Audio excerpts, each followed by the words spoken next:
Souvent quand je dis que j'habite ici, les gens me disent « Ah, mais c'est à côté de la Flèche d'Or !» La Flèche d'Or en France, The Golden Arrow en Angleterre. Vous connaissez l'histoire de pourquoi ça s'appelle la Flèche d'Or? C'est le nom du dernier train qui est passé ici, qui allait jusqu'à Calais et après à Londres. Toutes les malles, tous les bagages des passagers, lui, étaient mis directement sur le bateau. Les gens ne transportaient pas leurs valises. Hein.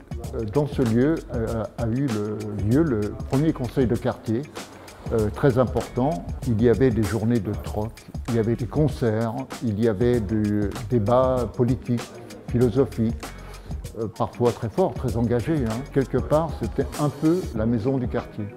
On avait peint une toile qui était sur la scène là. C'était les soirées Clitorize, ça s'appelait, c'était les soirées lesbiennes. C'était vraiment un lieu de liberté. Il n'y avait pas beaucoup de ça à Paris à cette époque-là. Première nuit, on a ouvert. À bouche à l'oreille, hein. C'était plein à craquer, il y avait plus que 1000 personnes. On n'avait même pas assez de bières.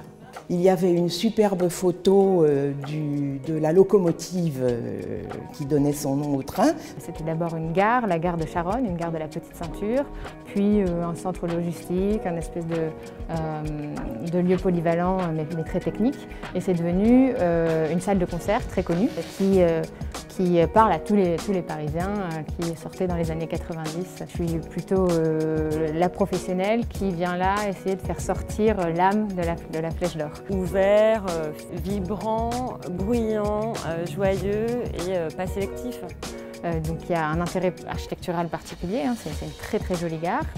Je pense qu'il y a toute l'identité du quartier qui est assez sympa à prendre en compte parce que la richesse de ce quartier-là, avec une population jeune, hyper dynamique et qui a plein de choses à proposer et à créer, à faire.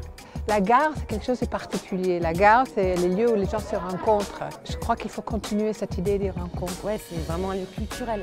C'est ça qui est intéressant de le garder, de le conserver avec la mixité du quartier, quoi.